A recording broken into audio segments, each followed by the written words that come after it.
నమస్కారం. పురాణాస్ ఆఫ్ భారత్కి స్వాగతం. ఓం నమ శివాయ. శ్రీ శివమహాపురాణము రుద్ర సంహిత సృష్టిఖండము 15వ అధ్యాయం.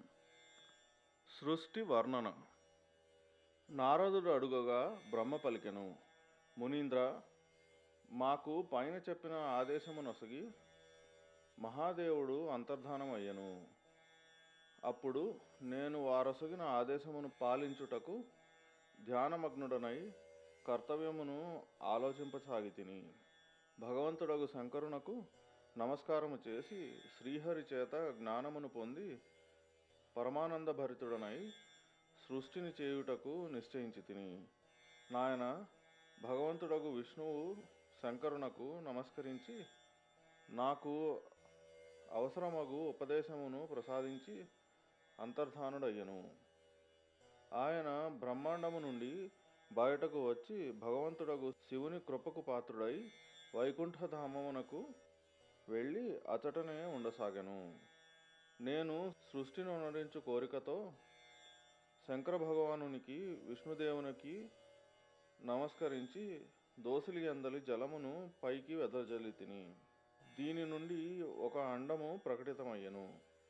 అది 24 తత్వముల సమూహమని చెప్పబడును. విప్రోత్తమ, ఆ విరాటకారము గల అండము జడరూపమే అయి ఉండెను. దానిలో చైతన్యము కనిపించక నాకు మిగుల సంశయము కలిగెను. అప్పుడు నేను కఠోరమైన తపమాచరింపసాగితిని. 12 సంవత్సరముల వరకు భగవంతుడగు విష్ణువు ధ్యానములోనే ఉంటిని.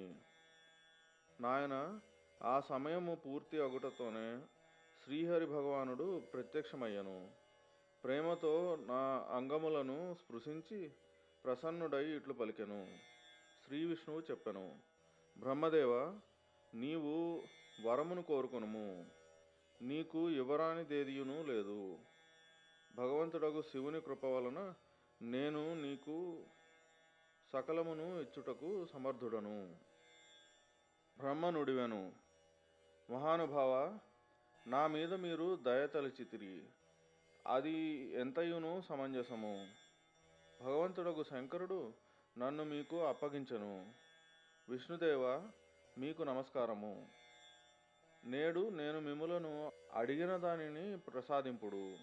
ప్రభు, ఈ విరాట్ రూపమగు 24 తత్వములతో కూడిన అండము ఏ విధముగాను చైతన్యవంతమగుట లేదు, జడముగా కనిపించుచున్నది. శ్రీహరి, నేడు మీరు శివుని కృప వలన ప్రకటితులై ఉన్నారు కనుక శంకరుని సృజన శక్తి లేక విభూతి వలన ప్రాప్తించిన ఈ అండమునందు చైతన్యమును కలిగింపుడు. నేనిట్లు ప్రార్థింపగా శివుని ఆజ్ఞయందు తత్పరుడగు మహావిష్ణువు అనంత రూపమును ఆశ్రయించి ఆ అండమునందు ప్రవేశించెను.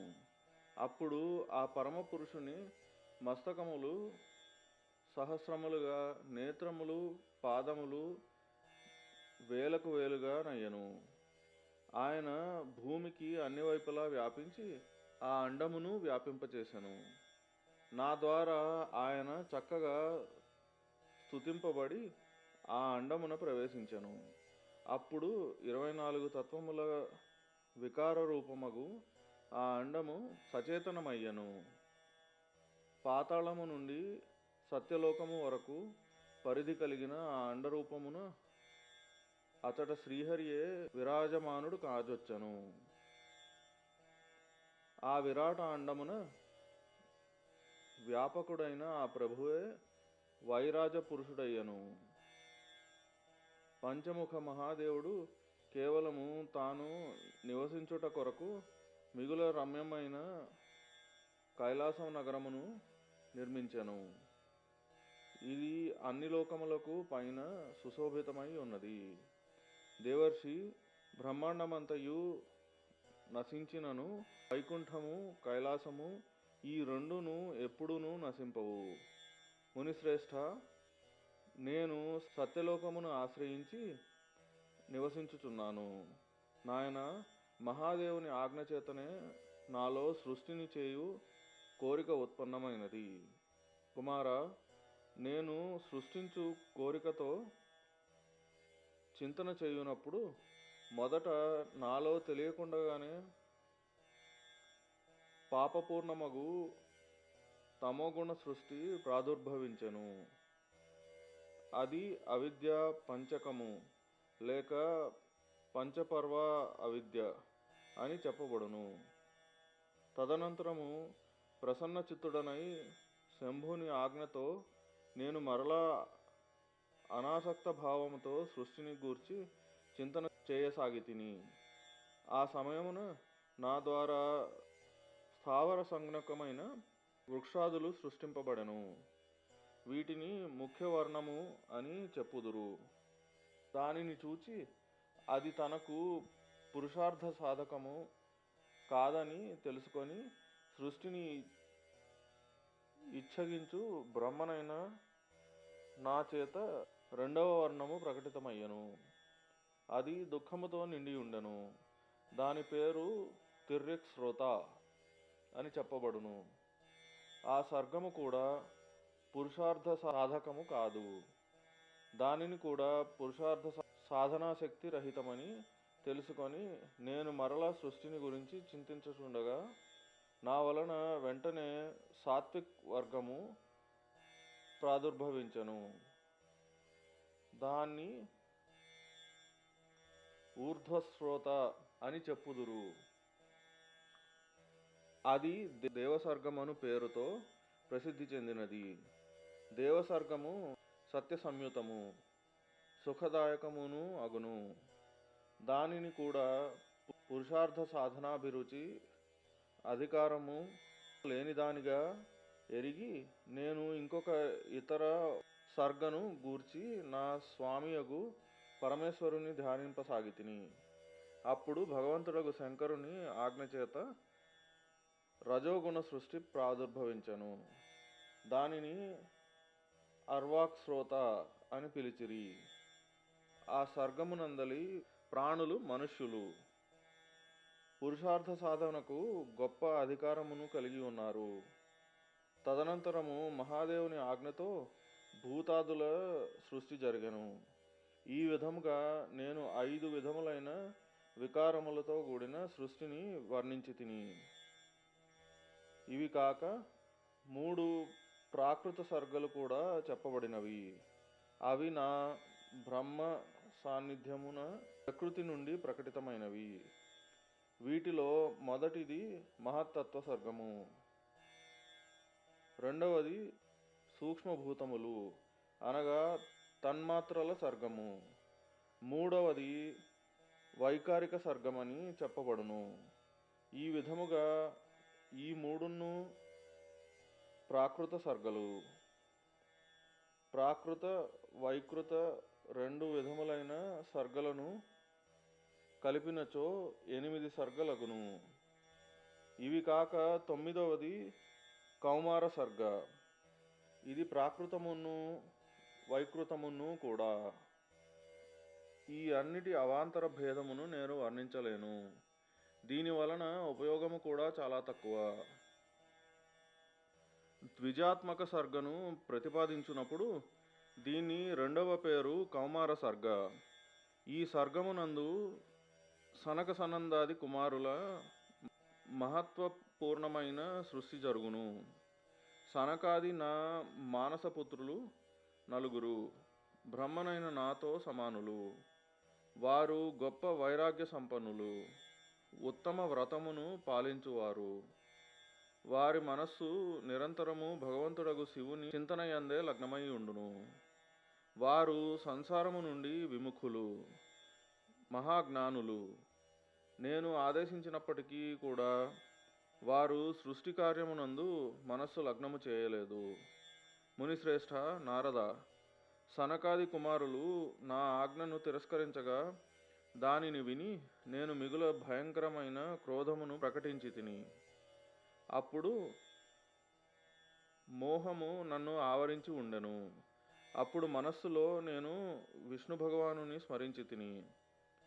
ఆయన వెంటనే వచ్చెను. నాకు నచ్చజెప్పెను. నాయన, నీవు భగవంతుడగు శంకరుని ప్రసన్నుని చేసుకొనుటకు తపస్సు చేయి అని తెలిపెను. మునిశ్రేష్ఠ, శ్రీహరి నన్ను ఆదేశించగా నేను మహాభయంకరమైన ఉత్కృష్టమైన తపమొనరించసాగితిని. సృష్టి కొరకు తపస్సు చేయుచున్న నా 2 బొమ్మముడులకు నాసికకు మధ్య భాగమున ఆ స్వామి యొక్క అవిముక్త నామక స్థలము మహేశ్వరుని 3 మూర్తులయందు ఇతరమైన పూర్ణాంశము సర్వేశ్వరుడు దయాసాగరుడు భగవంతుడగు శివుడు అర్ధనారీశ్వర రూపమున ప్రకటితుడయ్యను. జన్మరహితుడు తేజోరాశి సర్వజ్ఞుడు సమస్తమును సృజించువాడు నీలలోహిత నామమును ధరించినవాడు సాక్షాత్తు ఉమావల్లభుడగు శంకరుని ఎదుట చూచి గొప్ప భక్తిభావముతో నతమస్తకుడనైతిని. ఆ స్వామిని స్తుతించి మిక్కిలి ప్రసన్నుడనైతిని. ఆ దేవేశ్వరునితో ఇట్లు పలికితిని: ప్రభు, మీరు రకరకములైన జీవులను సృష్టింపుడు. నా ఈ మాటలను విని ఆ దేవదేవుడు మహేశ్వరుడగు రుద్రుడు తనతో సమానమైన రుద్రగణములను అనేకులను సృష్టించెను. అప్పుడు నేను నా స్వామియు మహేశ్వరుడగు మహారుద్రునితో మరలా ఇట్లు పలికితిని: దేవా, జనన మరణముల యొక్క భయముతో కూడిన జీవులను సృష్టింపుడు. మునివర, నా ఈ మాటలను విని కరుణాసాగరుడగు మహాదేవుడు నవ్వెను. అప్పుడు తానిట్లు పలికెను. మహాదేవుడు పలికెను: విధాత, నేను జనన మరణ భయముతో కూడి శోభిల్లని జీవులను సృష్టించెదను. వారు కర్మలకు అధీనులై దుఃఖసాగరమున మునిగిపోవుదురు. నేను దుఃఖసాగరమున మునిగి ఉన్న ఆ జీవులను ఉద్ధరించెదను. గురుస్వరూపమును ధరించి ఉత్తమ జ్ఞానమును ప్రసాదించి వారందరినీ సంసార సాగరమునకు ఆవలి ఒడ్డునకు చేర్చెదను. ప్రజాపతి, దుఃఖమున మునిగి ఉన్న సకల జీవుల సృష్టిని నీవే చేయుము. నా ఆజ్ఞతో ఈ కార్యమునందు ప్రవృత్తుడవైన కారణమున నిన్ను మాయ తన బంధమున బంధించజాలదు.